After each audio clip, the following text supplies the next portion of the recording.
welcome back to the channel. So I'm very happy with the progress that this channel has made, and I'm even happier to know that there are more and more people getting interested in playing Mordheim. I've been really touched by all the comments that I've received, and I know in the last video I talked about recently surpassing 1,000 subscribers, and that number's already jumped up to 1.3 thousand, which is super awesome to see. So to celebrate so many new players entering the world of Mordheim, I thought I would make a video going over 10 tips for new players. This isn't going to go over how to build a warband, since I've already made a video sort of covering that topic, nor is it going to be a video about the rules and how to play. There are lots of better resources than I think I could provide that will help you learn how to play the game, that are even better than just flipping through the rulebook. Now, these 10 tips are going to be more about getting into the hobby itself, what to know as a new player going into Mordheim that can help you make the experience as fun and worthwhile as possible. So without further ado, why don't we jump on into tip number 1. Tip number 1, play the game as soon as you can. This might sound a bit over the top, but I am dead serious about this. Games can look and sound great when you're observing them from the outside, but playing them can be a completely different experience. For example, I love watching people play RTS games. I find the gameplay fascinating and the tactics they employ and all the game knowledge to be very interesting to watch.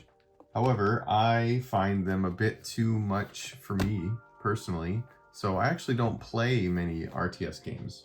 This can happen to new Mordheim players as well. You might see a video on YouTube or find a cool new channel that covers the game, or you might see some cool warbands on Reddit or Facebook that someone's painted up that inspire you to jump in and start painting minis. And so in a big burst of excitement, you run out to the store and start buying hundreds of miniatures and spending a bunch of money on paint and start building or buying a bunch of big bulky terrain pieces. But then you spend some time learning the rules or maybe jumping into a game, and you find out that it's really not for you. Maybe you don't like how dependent the game is on dice rolls, or how long turns can take sometimes, or just how fiddly measuring and moving your miniatures can be. Or maybe you just don't like how fiddly the rules can be with all the different equipment and spells and warrior types. You might find that you wasted all that time and money diving into a hobby that really just wasn't for you. So to avoid this, I suggest you play the game as quickly as possible before you start spending a ton of money and time on anything. Maybe a friend of yours has some models painted up that you could borrow for your first game. Or you can use models from a different game to represent your warband. You could use paint pots to be your models. Nobody really cares. Or who cares if I proxy everything and maybe this rhino guy is a dwarf or this bird is a direwolf.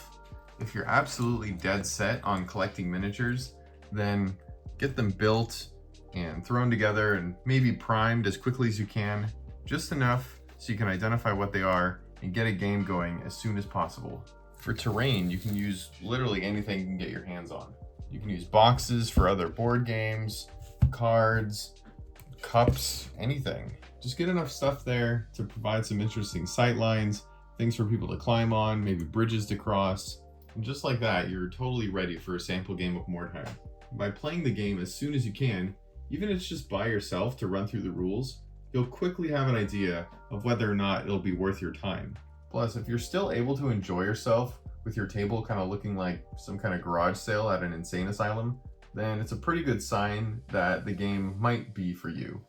Tip number 2, have the rules on hand. This seems like a no-brainer, but it's come up more than once during my time with the game. Your enjoyment will go up immensely if you can get your hands on a copy of the rules. Some people are fine with an electronic version of the rules. Personally, I prefer a hard copy of the rules that I can flip through and keep laying open, but if you're fine with keeping your phone out or your tablet out, then do what works for you. By having your own copy of the rules, you're immediately making the game smoother, as rulebooks don't need to be passed around as much, and you can keep it open nearby to rules that you're likely to forget as you play. Oh, also, if you're playing a warband that isn't included in the main rulebook, have that specific warband entry printed out so you can keep it on hand and answer any questions for your opponent as you play, and to remind yourself what exactly your own special rules are.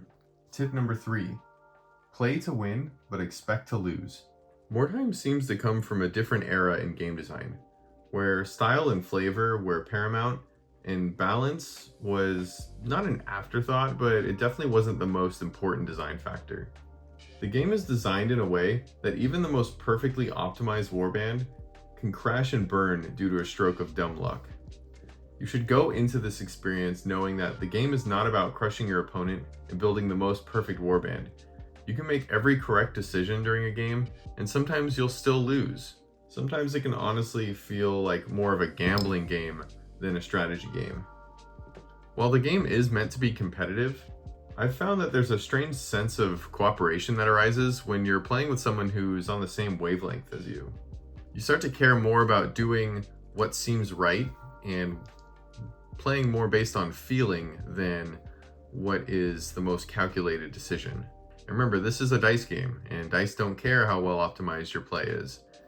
You can just as easily roll a 1 as you can roll a 6. So go into the game expecting horrible things to happen to your warband. Worst case scenario, your expectations are met and a funny story can come of it. But best case scenario, you're pleasantly surprised when the dice are actually in your favor and you come out with a win. Tip number 4, don't sweat it. This tip is sort of related to the last one.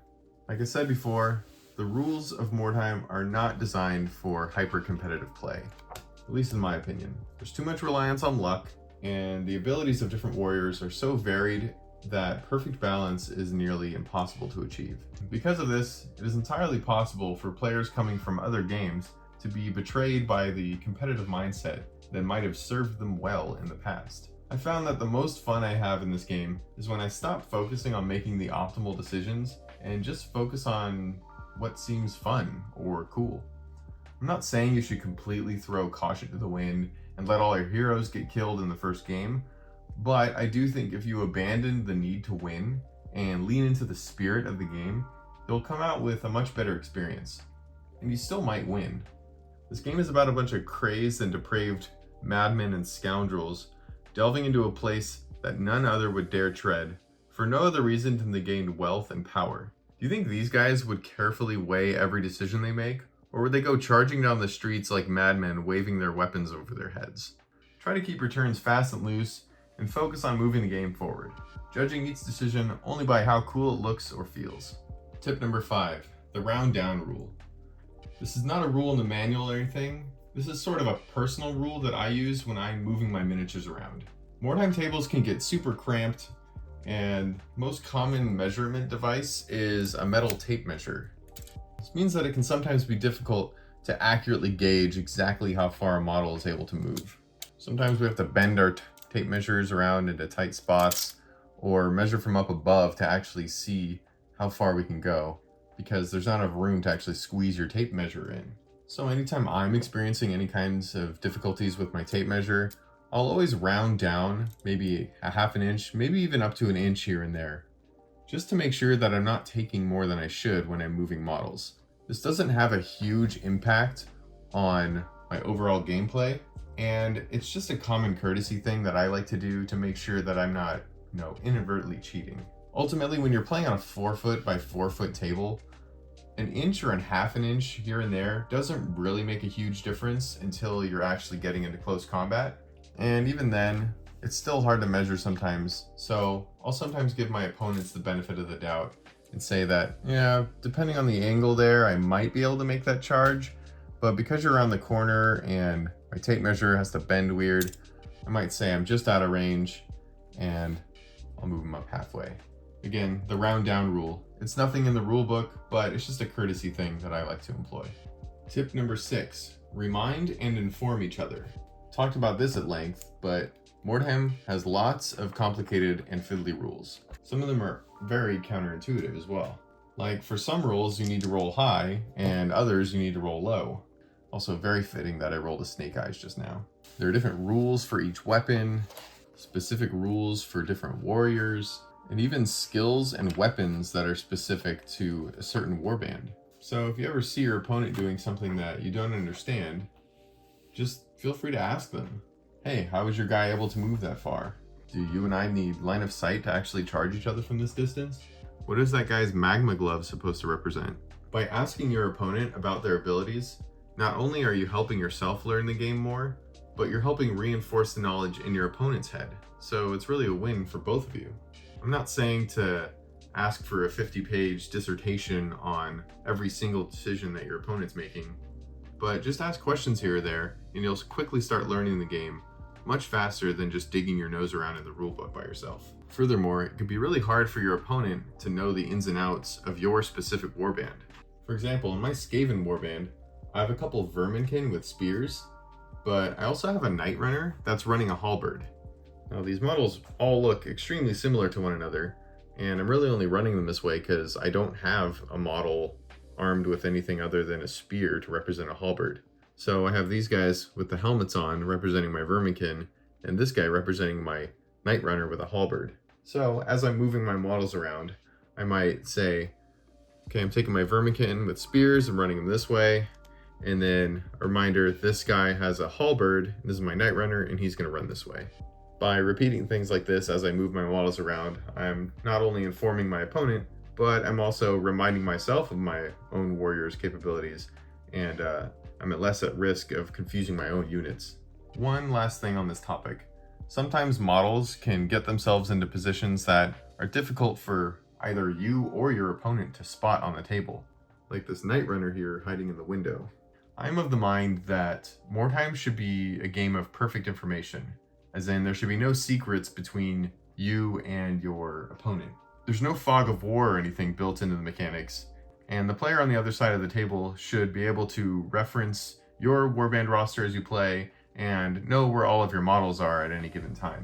So if you have a model somewhere and it looks like your opponent is moving in a way that isn't considering that model's position, then you might want to just give them a quick reminder, hey, I have a Night Runner in this building. Or sometimes you can have the situation where you have moved your own model into a spot, and from your vantage point on your side of the table, you can no longer see that model when you're standing there. It always sucks to realize 3 turns later that you've had a Verminkin stuck behind this statue doing nothing for the whole game. So I would say something like, hey, I just noticed you have a Verminkin behind that statue. Did you mean to leave him there? Your opponent might have completely forgotten about them. So if this is the case, I'll even let them take a few moves with that to make up for the turns that they have forgotten about them. Anyway, let's move on now.